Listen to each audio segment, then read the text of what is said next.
প্রিয়তমা, ও প্রিয়তমা, ও প্রিয়তমা। একটা সম্পর্ক এবং একটি সন্তান আমি দেখতে পেলাম, একটা ফুটফুটে সন্তান। আমি ভালো আমার স্বামীকে আর পরিবারকে হাতিয়ার হিসেবে ব্যবহার করেছে বুবলি।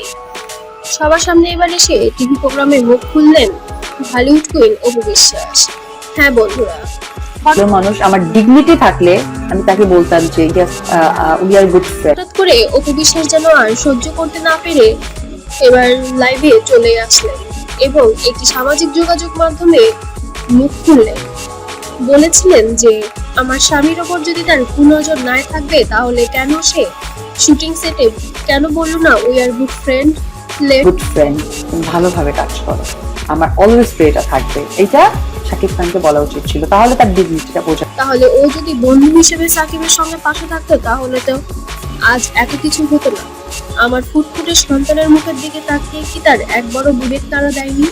তার যদি পারিবারিক শিক্ষা এত ভালো থাকে তাহলে কেন আমার সাকিবের সম্পর্ক এবং আমাদের সন্তান থাকা সত্ত্বেও সবকিছু জানতে পেরেও কেন আমার জীবনে এসে আমার জীবনটাকে নষ্ট করলো এবং আমার সন্তানকে কেন বাবার কাছ থেকে দূরে থাকতে হলো?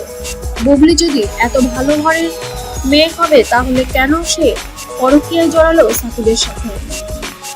এমনটাই প্রশ্ন রেখে দিলেন হলিউড কুইন অপু বিশ্বাস।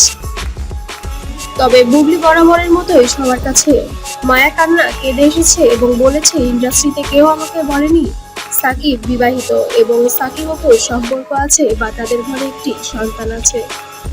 বরাবরের মতোই যেন এক বাক্যে নাই বলে এসেছে শবনম বুবলি।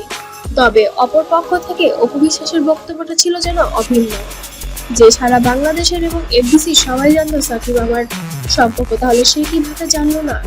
এই ন্যাকামো যেন বাদ দেয়, এই ন্যাকামো আমার কাছে আর চলবে না।